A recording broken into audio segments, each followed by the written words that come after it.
समय की बात है, एक छोटा सा गांव था जहां के लोग रोजमर्रा के कामों व अपने शांत वातावरण में खुश रहते थे। उसी गांव से कुछ दूरी पर एक आश्रम था जहां पर एक महान गुरु निवास करते थे। जब भी गांव में किसी भी प्रकार की समस्या आती तो गांव वाले गुरुजी के पास जाते और उस समस्या का उपाय पूछते। गुरुजी उन्हें ऐसा उपाय बताते कि समस्या समाप्त भी हो जाती और अगले कई वर्षों तक उस प्रकार की समस्या फिर से न होती। इसी कारण से गांव वाले उनका सम्मान करते थे और उन्हें पूजनीय मानते थे।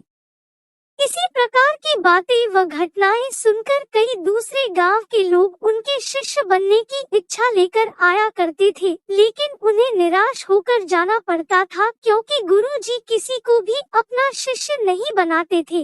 जो भी उनका शिष्य बनने के लिए आता था, गुरुजी उसकी बुद्धिमत्ता व व्यवहार जानकर ऐसा भिन्न प्रकार का प्रश्न पूछते कि कोई भी उसका उत्तर नहीं दे पाता था। इस कारण उन्हें वापस जाना पड़ता था।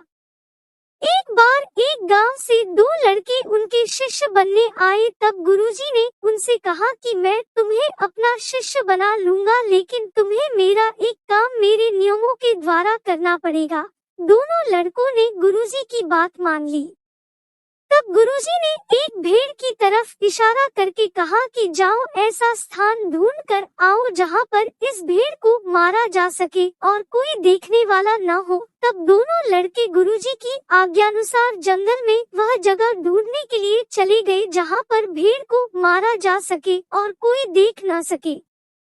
बहुत समय कोशिश करने पर पहले लड़के को एक गुफा मिली जहाँ घना अंधेरा व सन्नाटा था। उस लड़के ने सोचा कि यही स्थान भेड़ को मारने के लिए उचित रहेगा क्योंकि यहाँ पर कोई देखने वाला नहीं है। दूसरा लड़का भी वह स्थान ढूंढने की कोशिश कर रहा था जहाँ पर कोई देखने वाला न हो, लेकिन उसे वह स्थान मिल नहीं पा रहा था क्योंकि वह जहाँ भी जाता वहाँ उसे कोई न कोई पक्षी या जानवर या कोई व्यक्ति मिल ही जाता। अंत में उसे वही गुफा नजर आई जहाँ पहला लड़का गया था। उसने कुछ देर उस गुफा को देखा और वापस गुरुजी के आश्रम चला गया। जब दोनों गुरु के पास गए तो गुरु ने पूछा, क्या तुम वह जगह ढूंढ कर आ गए जहाँ पर इस भेड़ को मारा जा सके और कोई देखे ना? पहले लड़के ने कहा, मुझे एक गुफा मिली है जहाँ पर घना अंधेरा है और उस जगह पर कोई भी देखने वाला नहीं है। तो गुरु ने दूसरे लड़के को पूछा, क्या तुम्हें कोई स्थान नहीं मिला?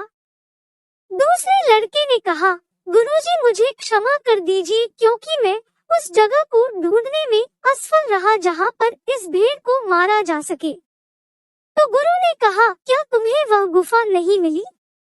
लड़के ने उत्तर दिया, मुझे वह गुफा मिली थी, लेकिन उस स्थान पर इस भेड़ को नहीं मारा जा सकता क्योंकि उसे मारते समय मेरी आत्मा देख रही होगी, गुफा का घना अंधेरा देख रहा होगा, शांत हवाएं देख रही होगी, परमपिता परमेश्वर देख रहे होंगे और तो और यह भेड़ भी देख रही होगी। इस कारण वह गुफा तो क्या पूरी दुनिया में कोई भी ऐसा स्थान नहीं होगा जो इस कार्य के लिए उचित हो।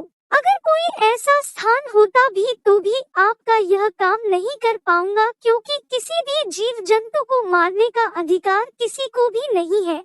अगर मैं इस भेड़ को मारता हूँ तो मैं अपनी सोच और इंसानियत को खत्म कर दूंगा।